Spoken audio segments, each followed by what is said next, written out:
Welcome to Altitude Addicts, where we break down the most critical shifts in high-tech engineering and defense tech. Today, we are taking a dive into Russia's latest attempt to break through one of the biggest bottlenecks in modern tech: sovereign chip manufacturing.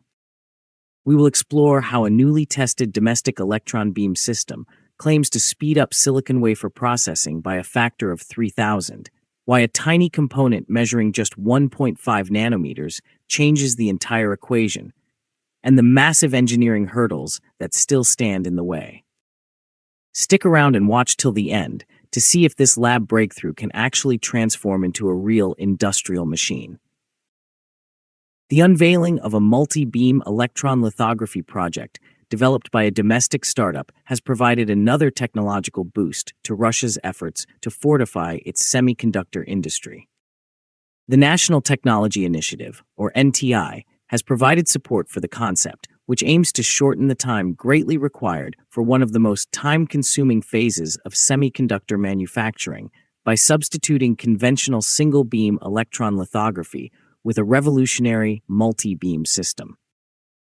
Traditional single-beam electron lithography systems typically require 1.5 to 2 weeks to expose an entire silicon wafer. However, if the technology is effectively commercialized, it could do so in just 5 to 7 minutes. This, according to the developers, represents an output improvement of approximately 3,000 times, which has the potential to render electron beam lithography practical for semiconductor production on a substantially larger scale, along with research. Although the system has not yet been built, the underlying technology has achieved an important milestone, which provides researchers with the assurance that the concept is technically feasible.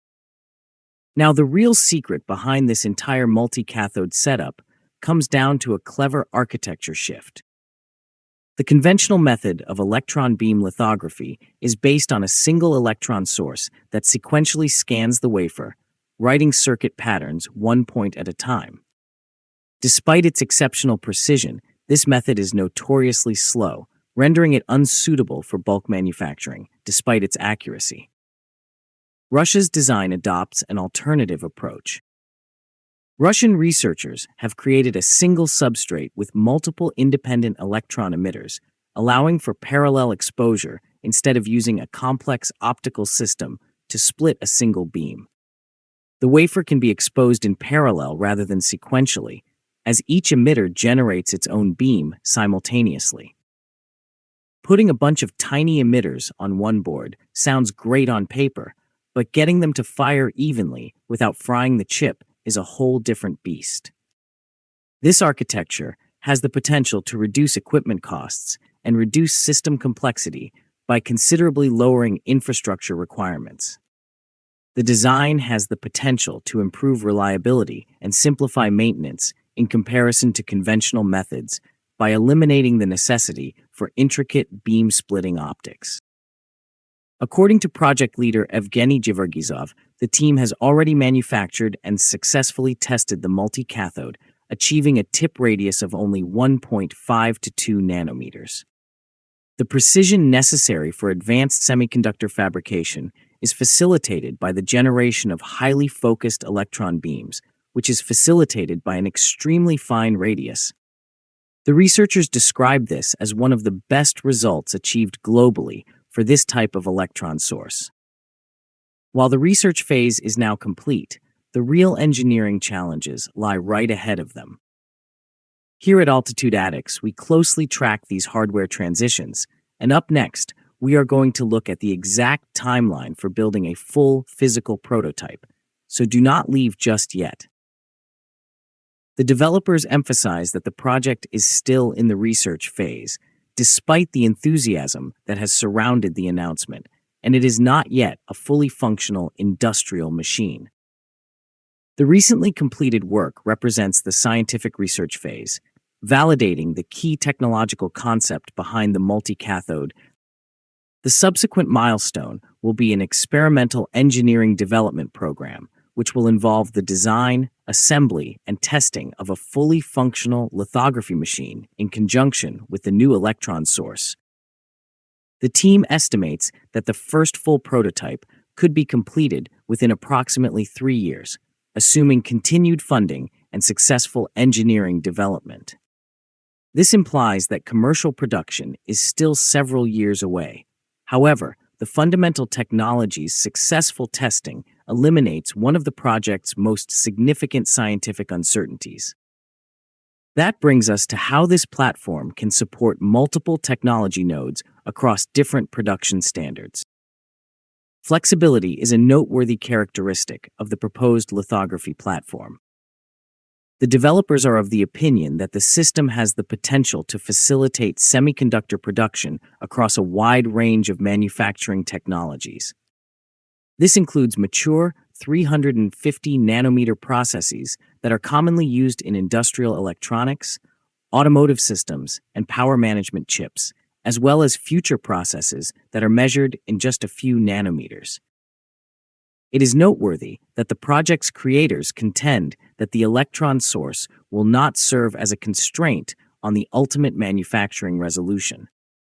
Instead, they believe that the photoresist materials used on silicon substrates will be the limiting factor. As photoresist technology continues to advance, the electron beam platform could potentially support increasingly sophisticated semiconductor processes without necessitating fundamental redesigns of the beam generation system. To understand why this shift matters so much, we have to examine why electron beam lithography is such a focal point. Conventional optical lithography, which is used in high-volume semiconductor factories today, is very different from electron beam lithography. The quick processing of thousands of wafers is made possible by the use of ultraviolet light and photomasks in modern optical lithography systems to project circuit patterns. In contrast, electron beam lithography uses focused electron beams to directly write patterns onto the wafer, eliminating the need for photomasks. Electron beam lithography is extremely valuable for research laboratories, chip prototyping, photomask fabrication, specialized integrated circuits, and low-volume semiconductor production due to its maskless capability. If you cannot fix the speed, the whole thing remains a niche lab toy, no matter how fancy the physics are. Its biggest drawback has always been speed. The commercial applications of electron beam manufacturing could be dramatically expanded, while production costs are reduced if multi-beam technology can authentically increase throughput by approximately 3,000 times. These enhancements would render electron beam systems more appealing for applications that have historically been dominated by optical lithography. Coming up next, we break down what global industry experts are saying about these timeline claims and what it actually takes to commercialize this hardware. So stay tuned right here with us. Even with those impressive claims, industry experts remain cautiously optimistic about the roadmap. The project is technically promising, according to industry experts. However, they emphasize that there are many engineering challenges that must be overcome before it can be commercialized.